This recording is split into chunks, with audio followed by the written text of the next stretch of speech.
안녕하세요. 김신철 변호사입니다. 요즘에 비트코인이 개당 10만 달러를 돌파했다는 뉴스가 나왔는데요. 트럼프가 미국 대통령에 당선되면서 가상화폐 열풍이 다시 거세지고 있죠. 사실 주식이든 코인이든 본인의 여유 자금이 있어서 투자를 했다면 별 문제가 없겠죠. 하지만 빚을 내서 투자를 하면 대부분 문제가 되는데요.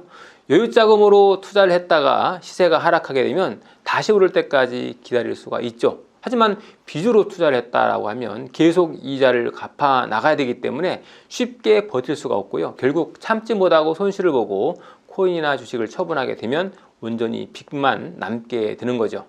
제가 개뇌생 사건을 진행하면서 연봉이 1억 원 넘는 분들의 사건도 많이 처리를 하고 있는데요. 억대 연봉을 받는 분이 무슨 빚을 질 일이 있어서 개뇌생을 신청하나 이런 생각을 하실 수가 있지만 거의 대부분이 이 주식이나 코인 투자 실패로 회생을 신청하는 분들이 많습니다. 만약에 이분들이 여유 자금으로 투자를 했다면 별 문제가 없었을 텐데 대부분 빚을 내서 시드머니를 크게 늘린 상태로 투자를 했다가 문제가 생긴 거죠.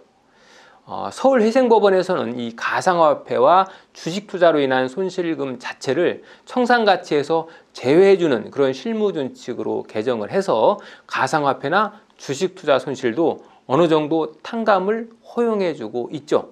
하지만 탕감해달라고 신청을 한다고 해서 무조건 다 탕감이 되는 것은 아니고요. 아직도 지방법원 대부분은 주식이나 코인 투자 손해를 탕감해주지 않고 있습니다. 그래서 이 가상화폐나 주식 투자로 인해서 발생한 채무를 해결하기 위해서 개뇌생을 신청했다가 낭패를 보았다 하는 분들도 많은데요.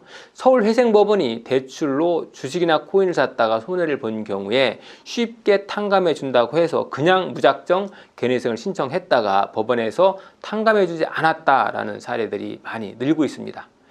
채무자가 주식이나 코인에 투자하고 손실이 발생했을 때 법원이 빚을 탕감해 주면 이게 투기성 행위로 인한 손실을 그 투기성 행위와 전혀 무관한 채권자들에게 결국 귀속시키게 되는 그런 결과가 발생하죠.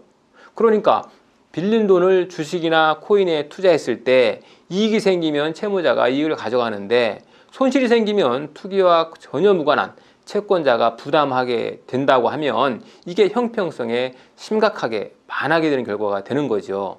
그래서 서울회생법원의 실무준칙을 놓고도 사실은 말이 많았는데요. 자, 그런데 이 실무준칙이라는 것은 법원이 이 회생 사건 절차를 효율적으로 처리하기 위해서 내부적으로 정해 둔 것에 불과하죠. 그러니까 구속력이 있는 법률이 아니고 내규로 정한 것이어서 강제성이 없습니다. 그래서 서울회생법원의 회생위원이 회생사건을 처리하면서 이 준칙에 따르지 않고 주식이나 코인 투자 손실금을 청산가치에 모두 반영하라 요구할 수도 있고요. 또 실무준칙이 다시 개정되어서 뒤집힐 수도 있죠. 그렇기 때문에 서울회생법원의 실무준칙만 믿고 무조건 마음 놓고 투자해도 되겠구나 하시면 안 되겠다는 겁니다. 요즘처럼 고금리 시대에 빚을 내서 투자를 하는 행위는 결국에는 손해를 보게 되는 경우가 많이 있으니까 조심하시는 게 좋겠습니다. 김신철 변호사였습니다. 감사합니다.